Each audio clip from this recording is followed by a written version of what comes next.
هنا صوت حزب النهضة الإريتري. هنا صوت حزب النهضة الإريتري. مستمعينا الأعزاء في كل مكان، أعضاء ومؤيدي حزب النهضة الإريتري أينما كنتم، السلام عليكم ورحمة الله وبركاته.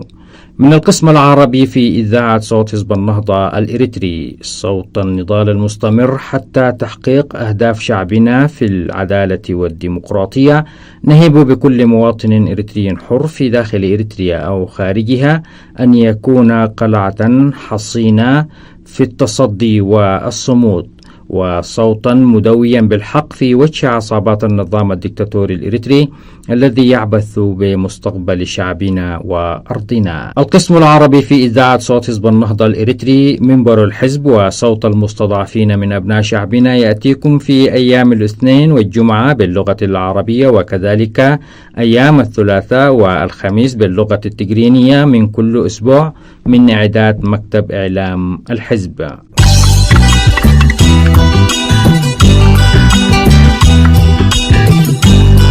تتابعون أولى فقرات بثنا اليوم الجمعة 8 من فبراير 2019، النشرة الإخبارية، ثم تليها دائما فقرات من التقارير والتعليقات واللقاءات السياسية التي تسلط الضوء على مجريات الأحداث في داخل إريتريا وخارجها، وكذلك التطورات الداخلية لحزب النهضة الإريتري. وقتا طيبا وسعيدا نتمناه لكم مستمعين الأعزاء أينما كنتم مع فقرات بث القسم العربي في إذاعة صوت حزب النهضة الإريتري. أما الآن ندعوكم لمتابعة نشرة الأخبار، وهذه عناوينها.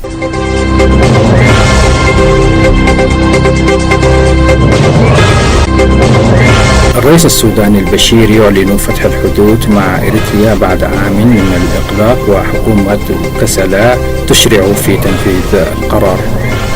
اغتيال الجنرال هبتي تولتي والجالية الإريترية بكسلا تفتح أبواب مقراتها من جديد. رحيل قامت لإداريين بمدرسة الضياء الإسلامية بالعاصمة الإريترية أسمرة. كانت هذه عناوين النشرة، وتتابعون تفاصيلها عقب هذا الفاصل القصير من صوت حزب النهضة الإريتري. أهلا بكم مرة أخرى مستمعينا الكرام في صوت حزب النهضة الإريتري، وإليكم نشرة الأخبار. أمر الرئيس السوداني المشير عمر البشير في 31 من يناير 2019 بفتح الحدود مع إريتريا. وقال البشير من ولاية كسلا التي كان في زيارة لها عن الشعب الإريتري: إنهم أخواننا وأهلنا، والسياسة لن تفرقنا. وأعلن البشير في كلمة نقلها التلفزيون السوداني من ولاية كسلا الشرقية بفتح الحدود مع إريتريا رسميا. وأضافت وسائل الإعلام العالمية التي تناقلت الزيارة إن الرئيس البشير يواجه احتجاجات شعبية في بلاده انتقلت من المطالبة بتحسين الظروف الاقتصادية والاجتماعية إلى الدعوة بتنحيته عن السلطة. وفي آخر محاولة له لحل الأزمة أعلنت الخرطوم الإفراج عن جميع المعتقلين السياسيين. وكثف البشير في الأيام الأخيرة من تنقلاته داخل البلاد وخارجها من أجل حشد الدعم الشعبي له. وكان إغلاق الحدود مع إريتريا العام الماضي ضمن حملة حكومية لنزع سلاح عصابات التهريب التي تحملها الخرطوم مسؤولية عبور المهاجرين من القرن الإفريقي في اتجاه أوروبا بحسب تصريحات مسؤولين في الحكومة السودانية. إلا أن تصريحات لمسؤولين توالت لاحقا تتهم السلطات الإريترية بالتآمر ضد السودان بالتعاون مع قوات مصرية وبعض الحركات السودانية المعارضة تستعد لشن عمليات عسكرية في الولايات الشرقية السودانية. من جهة أخرى، قررت لجنة أمن ولاية كسلا في اجتماعها في 2 من فبراير برئاسة والي ولاية كسلا آدم جماع آدم البدء الفوري في تنفيذ قرار رئيس الجمهورية عمر البشير القاضي بفتح الحدود البرية بين السودان وإريتريا اعتبارا من 3 من فبراير الحالي. وأضاف السودان نيوز 365 إن مدير شرطة كسلا اللواء شرطة ياسين محمد حسن مقرر لجنة أمن الولاية قال إن الاجتماع ناقش عددا من الموضوعات إلى جانب قرار فتح الحدود، ووقف على الأسباب الحقيقية لحرائق المحاصيل الزراعية بمحلية حلفة الجديدة التي سوف تجدد الحلول اللازمة لإيقافها. وأشار حسن إلى أن اللجنة استمعت أيضا إلى عدد من الآراء باهتمام بالغ إلى جانب استعراضها لعدد من التقارير الأمنية الخاصة بالأوضاع الأمنية بالولاية عموما، مؤكدا أن الولاية تعيش في أمن واستقرار. قام مجهولون باغتيال الجنرال هبتة تولدي أحد قادة الجيش الإريتري بمدينة مندفرة في 24 من يناير 2019. تعرض الجنرال هبتة لإطلاق نار كثيف أثناء سيره بعربته أودت بحياته على الفور، حسب مصدر موثوق تحدث لوكالة زاجل الإريترية للأنباء زينة. يذكر أن النظام القمعي الإريتري تعود بتصفية خصومه السياسيين من أركان الحزب الحاكم والوحيد في إريتريا الذين يزداد سخطهم عليه يوما بعد يوم بسبب سياساته القاسية على الشعب والجيش وضد المعارضين في الداخل، الأمر الذي ينذر بأحداث مشابهة قد تشهدها الساحة نتيجة الوضع المتدهور في كافة الصعود في إريتريا والسياسات الطائشة للدكتاتور أفورقي الذي أصبح يعرض السيادة الوطنية لمخاطر عدة. من جهة أخرى، تحدث مصدر إريتري مطلع لوكالة زاجل الإريترية للأنباء زينة أن السلطات السودانية بمدينة كسلا الشرقية أذنت للجالية الإريترية بالمدينة أن تفتح أبوابها، والتي بالفعل بدأت تمارس أنشطتها على النحو الذي كانت معتادة عليه قبل الإغلاق الذي دام لشهور. الجدير بالذكر أن الجالية اسم لمقرات النظام الإريتري خارج الإطار الدبلوماسي لخدمة أعضائها من الجالية، إلا أنها تمارس فيه أنشطة استخباراتية ضد معارضي النظام الإريتري وأنشطة عدوانية لزعزعة أمن واستقرار السودان ومناشط أخرى مخالفة للقوانين السودانية. وأضافت زينة أن النظام القمعي الإريتري يمتلك مقرات باسم الجالية الإريترية تنشط بمدن العاصمة الخرطوم والقضارف وبورت سودان، وخلايا سرية في مدن أخرى وسط السودان تقوم بأدوار مشبوهة حسب رأي محللين إريتريين تحدثوا لزينة، إلى جانب عملها في استنزاف أموال الإريتريين باسم الضريبة الوطنية والتبرعات الإجبارية والرسوم الباهظة مقابل خدمات زهيدة. كشفت مصادر متطابقة في العاصمة الإريترية أسمرة عن أن السلطات الأمنية تتكتم في أسباب وفاة الشيخ إبراهيم يونس، والتي حدثت داخل معتقل غير معروف بالعاصمة أسمرة في 29 من يناير 2019، وطلبت من أسرة الفقيد سرعة الدفن دون إجراءات قانونية تتم في مثل هذه الحالات. الفقيد الشيخ يونس من إدارة مدرسة الضياء الإسلامية، وقد كان محتجزا منذ نوفمبر 2017 في أعقاب أحداث مدرسة الضياء الإسلامية مع عدد كبير من الإداريين والمعلمين والتلاميذ، وكان من بينهم الشهيد الشيخ التسعيني موسى محمد نور الذي توفي في المعتقل في ظروف غامضة في 3 مارس 2018. وأضاف موقع دوليس الإريتري المستقل إن عدد المغيبين والمحتجزين في أماكن سرية تتبع أجهزة الأمن الإريترية في كل أنحاء إريتريا يفوق 15,000 من الرجال والنساء ومن هم دون سن 18. وتفتقر هذه المعتقلات من أبسط الحقوق الإنسانية والرعاية الطبية، ويشرف عليها رأس النظام القمعي الإريتري الدكتاتور إسياس أفورقي مباشرة. بنهاية هذا الخبر مستمعينا الكرام، نصل بكم إلى ختام نشرتنا قدمناها لكم من صوت حزب النهضة الإريتري.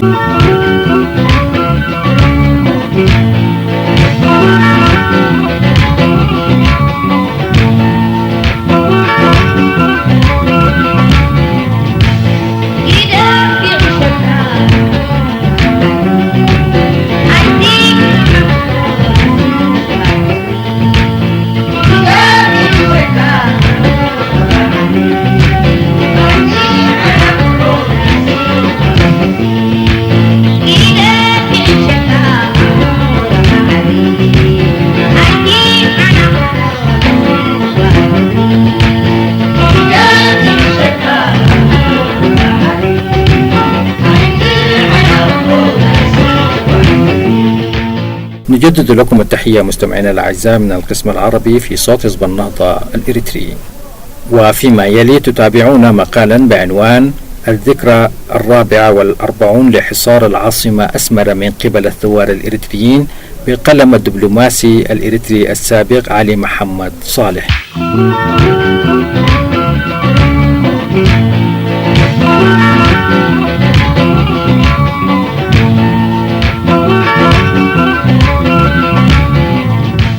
يصادف يوم 2 من فبراير عام 1975 حصار العاصمة أسمرة من قبل مقاتلي الثورة الإريترية التي تمكنت من الزحف إلى المناطق المحيطة بأسمرة مثل دعرو غاولوس، شما نوغوس، وكيدوبا، هازاغا، زعزاغا، وعدي قبرو، حيث قامت وحدات من جيش التحرير بهجوم مكثف أربك قوات العدو وكبدها خسائر فادحة في الأرواح والممتلكات. ذلك الهجوم كان بقيادة المناضلين من القيادة أبراهام تخلي، عبد القادر رمضان، وملاك تخلي، كما شارك من قادة الفدائيين والفصائل المناضلين حدش والد قرقيس، محمود قدوي، محمد عمر، عبد القادر منجوس، إبراهيم إسماعيل، تسفاي منجستو، إدريس السناي، وإدريس إسماعيل، ومن قادة الكتائب المناضل أسملاش، قيتؤوم، وودي قلتا، وآخرين. هذه العملية التي فاجأت الرأي العام العالمي والإقليمي وكل من كان يتجاهل الثورة الإريترية حظيت بتغطية إعلامية غير مسبوقة، مما أعطت الثورة الإريترية دفعة قوية، كما أصبحت مثار اهتمام بشكل لافت. وفي نفس الفترة حصلت جبهة التحرير الإريترية على أسلحة متطورة وكميات كبيرة من الذخائر من سوريا، كما قدمت قوات الطلائع الفلسطينية الصاعقة كميات كبيرة من الأسلحة من مختلف الأنواع، أهمها صواريخ جراد بلغت حمولتها 3 طائرات شحن. ولأول مرة تمتلك الثورة الإريترية هذا النوع من السلاح، مما أزعج قوات العدو الإثيوبي. بالإضافة إلى ذلك حصلت الثورة أيضا على كميات كبيرة من الألغام المضادة للآليات والأفراد. كبري هي حناجر واقرعي هي طبول واكتبي هي دفاتر كل ظالم راح يزول. كبري هي حناجر واقرعي هي طبول واكتبي هي دفاتر كل ظالم راح يزول. ويقول الدبلوماسي الإريتري السابق علي محمد صالح: لابد هنا أن أذكر موقف نبيل. هذه الأسلحة تم الحصول عليها بواسطة المقدم علي أبو أشرف الذي زار الميدان لأول مرة عام 71 و900 وألف ضمن وفد يمثل منظمة التحرير الفلسطينية لحضور المؤتمر الأول للجبهة في منطقة آر. أبو أشرف كان يمثل قوات الصاعقة في ذلك الوفد، وقد أفادته زيارته المتكررة إلى الميدان على التعرف عن قرب على الوضع الإريتري والظروف التي كانت تواجه الثورة الإريترية، مما دفعه للقيام بحملة إعلامية لصالحها، حيث نقل مشاهداته وانطباعاته إلى عدد من المسؤولين الفلسطينيين، أذكر منهم العقيد علي عمران قائد قوات الصاعقة الذي استجاب لجهود أبو أشرف، حيث أصدر أوامره بإعطاء أسلحة للجبهة. كبري هي حناجر واقرعي هي طبول واكتبي هي دفاتر كل ظالم راح يزول. كبري يا حناجر واقرعي يا قبول واكتبي يا دفاتر كل ظالم راح يزول. وأضاف علي محمد صالح: واجهتنا مشكلة الشحن إلى الخرطوم، فقد قمنا بإجراء اتصالات مع جهات عديدة للحصول على أجرة الشحن، فقام مشكورا سعادة سفير ليبيا السيد أحمد ابن خيال بتغطية المبلغ المطلوب، وكان بجد موقف مشرف ومساهمة فعالة لدعم الجبهة. ولا بد من الإشارة هنا بأن الدعم المادي والعسكري والثقافي الليبي للثورة الإريترية قد تواصل حتى نهاية السبعينيات، ثم فجأة تغير موقف ليبيا بعد دخولها في حلف عدن الذي ضم كلا من اليمن الجنوبي وإثيوبيا إلى جانب ليبيا تحت شعار القوة التقدمية. سعى هذا الحلف للقضاء نهائيا على الثورة الإريترية، وقد لعب الدعم المادي والعسكري والبشري الليبي واليمن الجنوبي لإثيوبيا باسم هذا الحلف دورا بالغ الخطورة على الثورة الإريترية، خاصة إبان الحملة السادسة التي شنها العدو الإثيوبي لتصفيتها بشكل نهائي. إلا أن إرادة الشعب الإريتري انتصرت بعد تقديم تضحيات جسيمة أذهلت العدو وحلفائه. وفي خضم معارك الإعلام الخارجي الذي أعطى اهتمام للثورة وانتصاراتها في تلك الأثناء، عقد مكتب الجبهة بالسورية مؤتمرا صحفيا في دمشق غطته جميع وسائل الإعلام.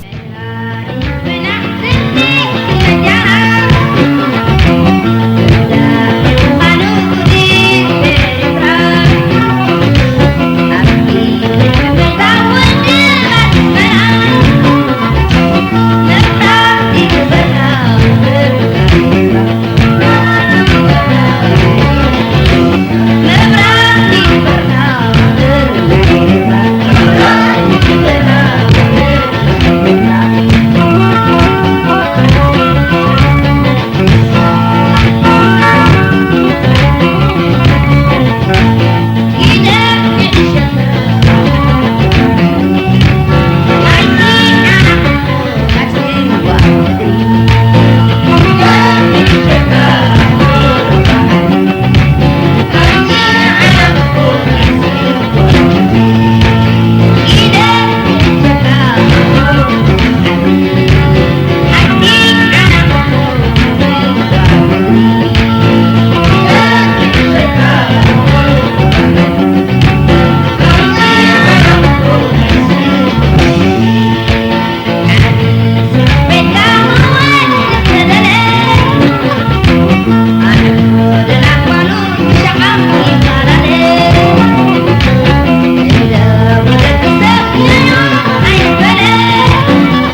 مستمعي صوت حزب النهضة الإريتري، يمكنكم إرسال آرائكم ومقترحاتكم على العنوان التالي: anp.medias@gmail.com.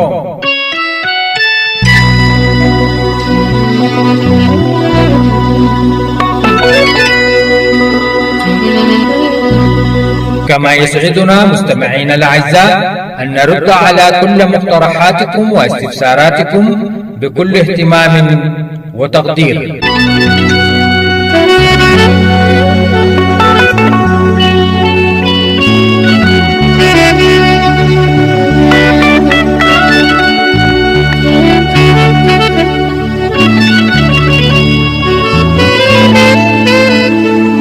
مستمعينا الأعزاء في كل مكان، متابعي برامج صوت حزب النهضة الإريتري، بنهاية هذه الفقرة نصل وإياكم إلى ختام برامجنا التي عديناها لكم من إعلام حزب النهضة الإريتري لهذا اليوم. مستمعينا الأعزاء، إلى أن نلتقيكم في برنامجنا القادم، نترككم في رعاية الله وحفظه. هنا صوت حزب النهضة الإريتري. هنا صوت حزب النهضة الإريتري. هنا صوت حزب النهضة الإريتري.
شمال